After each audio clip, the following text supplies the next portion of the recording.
Remember that $5 you spend without thinking?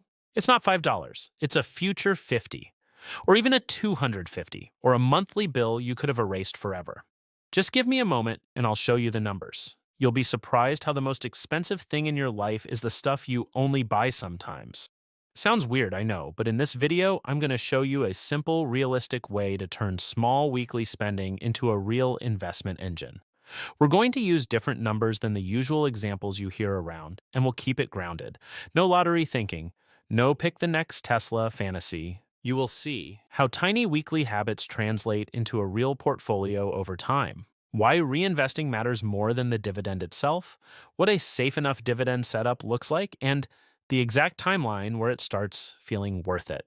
And by the end, you'll be able to look at any small expense and instantly ask one question. Do I want this today, or do I want it paying me later? People think investing is something you do after you get your life together, after the raise, after the debt is gone, after you stop feeling behind. But here's the thing. That moment almost never arrives because life is really good at creating new reasons to spend. A subscription you forgot about, a delivery fee that looks small on the screen, that pumpkin latte that turns into coffee plus a snack because you're tired, a random app that charges you $9.99 every month and you do not even use it. And none of these feel like a problem. That's why they work. They're small enough to ignore and frequent enough to become a system. Now, I'm not here to tell you to live like a monk. I'm not going to say never buy coffee again. That's not the point. The point is this. Small spending is not just spending. It's spending plus lost time. And time is the part you can't earn back. So when you buy something small, you're not only paying the price tag, you're also paying the future value of that money if you had invested it. That's the real cost. Now, before we go further, let's get one term straight because people overcomplicate it. A dividend is simply a cash payment a company makes to shareholders. You own a tiny piece of the business. If the business makes profit and chooses to share part of it, you get paid. That's it. Some companies pay dividends every quarter, some monthly. Some do not pay dividends at all because they reinvest everything into growth. And here's the part that matters for this video. There are two ways you can treat a dividend.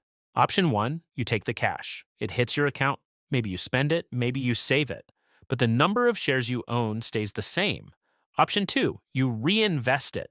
That means the dividend buys more shares automatically. So next time the company pays, you get paid on a slightly bigger number of shares. And that sounds small. It is small at first, but it's a loop. More shares create more dividends buy more shares, and the loop keeps feeding itself. That's compounding in normal person language. The mistake people make is they think the dividend is the main event, like it's free money, but the real engine is reinvestment plus time. Because if you reinvest, you're not just collecting payments. You're slowly building a machine that buys more of itself. And once you see it like that, the whole small spending thing changes. Because every time you choose to redirect a small expense into that machine, you're not saving money. You're buying future ownership. All right, now let's add some pressure. Because dividends can be powerful, but they can also trick you if you chase the wrong thing. Let's build a simple example. Say you redirect $18 per week. That's not dramatic. It's basically one delivery fee, one random subscription, and a couple of small impulse buys. $18 a week is $936 a year. Now let's assume a boring, realistic long-term return of 8% per year. It's a pretty conservative rate, not a fantasy at all. Just the kind of number people use when they talk about broad stock market growth. If you invest $18 per week for 25 years at 8%, you end up around $75,000. Let me say that again. A tiny weekly choice becomes roughly $75,000 over time. And you did not find money. You just stopped leaking it. Now here's where dividends step in. Let's assume that portfolio has a dividend yield around 3.2%. Again, not extreme. On $75,000, a 3.2% yield is about $2,400 per year or $200 per month. Not life-changing, but it's real. That's groceries for a lot of people. Or your phone bill, internet, and a chunk of utilities. And that's the clean version. Because the bigger question is not, how much dividend do I get? The bigger question is, do you reinvest it or do you pull it out? Let's compare both paths for a moment. Path A, you take the dividends as cash, you invest weekly, Dividends come in, you spend them or let them sit, doesn't matter. Your share count does not grow from dividends. Only your weekly contributions and market growth push you forward. Path B. You reinvest dividends automatically. Same weekly contributions, but every dividend payment buys more shares. Most of the modern and trusted apps can do this for you. So by year 10, you own more shares than Path A. By year 20, the gap is obvious. By year 25, you're basically running two engines: your weekly money and your reinvestment loop. And this is where people mess it up. They hear dividend yield and they start hunting the biggest number they can find. They see 9%, 12%, 15%, and they think, easy, I'll be rich faster. But here's the ugly truth: a super high yield is often not a gift, it's a warning label. Because dividends are not magic, they come from cash flow. So if a company's business is struggling, the stock price falls. And when price falls, the yield can look huge.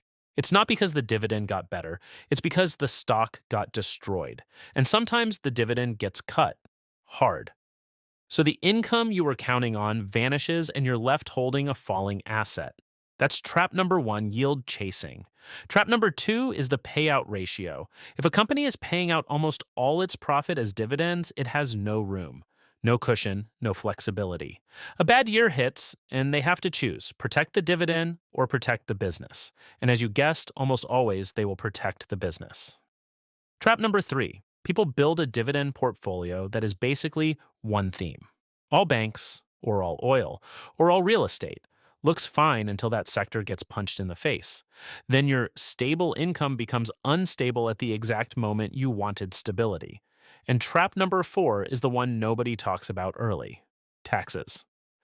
In many places, dividends get taxed as they come in, so if you are not careful with account type, you might be leaking a percentage of your compounding every single year. Not enough to kill the plan, but enough to slow it down. So yes, dividends can build income, but only if you treat this like building a system, not chasing a number. And now we're ready for the turning point, because I'm going to show you a clean setup that avoids the traps, keeps the math realistic, and still builds a portfolio that can pay you every month. All right, here's the turning point. Most people try to win investing by picking the perfect stock, but the real win is building a system that keeps buying even when you're not excited. So instead of hunting for the highest dividend, we're going to design something that's boring on purpose. Same weekly contribution as before, $18 per week. But now we add one rule: every dividend gets reinvested automatically. No decisions, no temptation, no, I'll just take this one payout. Because the moment you treat dividends like pocket money, you break the engine. Now, what does a safe enough dividend setup actually look like? Not one miracle stock, more like a simple three-layer structure. Layer 1, the base. A broad dividend fund or ETF style basket. Why? Because it spreads risk across dozens or hundreds of companies. You're not betting your future income on one CEO making good choices. This layer is about stability, not excitement. Layer 2, dividend growth. This is the part people miss. A company with a moderate yield that grows the dividend over time often beats a high-yield stock that never grows. Think of it like a salary. A small salary that grows every year can outrun a bigger salary that stays flat. So in this layer, we want a dividend that is actually sustainable and a history of raising it without the business being fragile. Layer 3, defensive cash flow. A business that sells something people keep buying even in bad years. Because recessions happen. Interest rates move. Whole sectors get crushed. Defensive cash flow is what helps you stay invested when everything feels shaky. Now, I'm not telling you to copy a specific set of tickers. That's not the point. The point is the rules. Here are the rules we're using. Yield stays in a sane range. Let's say roughly 2.5% to 4% for the core. Not because higher is illegal, because higher often comes with hidden risk. Dividends must be supported by the business. We want companies that generate real cash, not financial gymnastics. We want dividend growth, not just dividend payment. Even a 3% yield becomes a different animal if it grows for 10 to 20 years.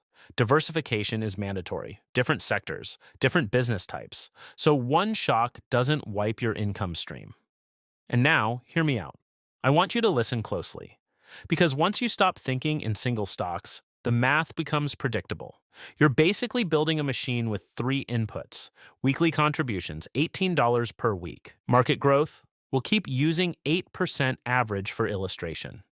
Dividend reinvestment, yield around 3.2% reinvested. And here's the key thing: even if the market return stays the same, reinvesting dividends changes the share count.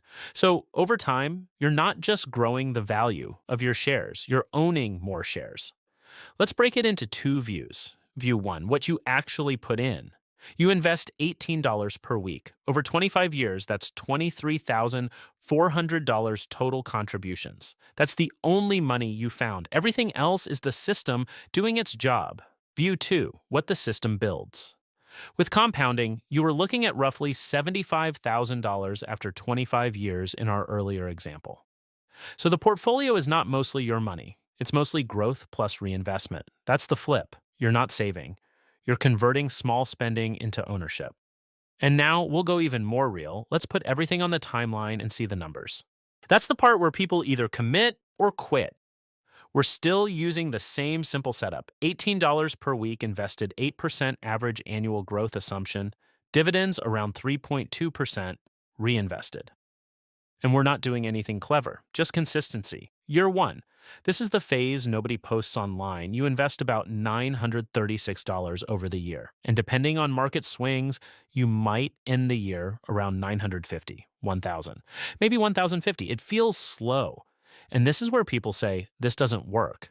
But the truth is, it is working. It is just small because the base is small. Year five. Now you have contributed about $4,680. With compounding, you could be around $5,500 to $6,500. Still not insane. But you can feel the gap between what you put in and what you own. And dividends at 3.2%, let's say you're at $6,000. That is about $190 per year, roughly $16 per month. Nothing flashy, but it's not zero. It is the first proof that the machine is alive. Year 10. You've contributed about $9,360. At 8% over time, you might be around $13,000 to $15,000. Now dividends start looking like something you notice. 3.2% on $14,000 is about $450 per year, about $37 per month. Again, not freedom. But it's one bill disappearing without you working extra. And the important part is not the cash. It's the share count rising because of reinvestment. You own more of the machine each year. Year 20. This is where the tone changes. You've contributed about $18,720. And the portfolio might be around $45,000 to $55,000. Now the dividends are not cute anymore. 3.2% on $50,000 is about $1,600 per year, about $133 per month. And remember, that's still reinvested in our plan. So you're buying more shares every year without increasing your weekly contribution. This is where compounding starts doing the heavy lifting. Year 25. This is the payoff zone for the system we've been talking about. You've contributed about $23,400 total, and based on our earlier estimate, you end around $75,000. Now, your dividend power is real. 3.2% on $75,000 is about $2,400 per year, about $200 per month. And here's the part people miss, that $200 per month is not the end goal. It's the starting point. Because if you keep reinvesting, the machine keeps growing. Or if you later decide to stop reinvesting and start taking income, you can flip the switch. You built a system that can either compound harder or start paying you. Now let's do the credibility check. This will not be a smooth line. Some years the market drops. Some companies cut dividends. Some sectors get hit. That's why we talked about avoiding yield traps and diversifying. Your job is not predicting the perfect year. Your job is staying consistent long enough for the math to stop being small. Because the difference between this is pointless and this is working is usually time. And people quit right before the curve turns. So here's the whole lesson in plain English. Small spending is not small. Not if it could have been ownership. Pick one weekly expense, redirect it, automate it, reinvest the dividends, and then give it time, because the real flex is not a fancy stock pick. It's refusing the tiny purchases that steal your future. Now I'm curious. What's one weekly expense you could redirect into investing without your life falling apart? Drop it in the comments. And if you want more numbers driven money stories like this, subscribe.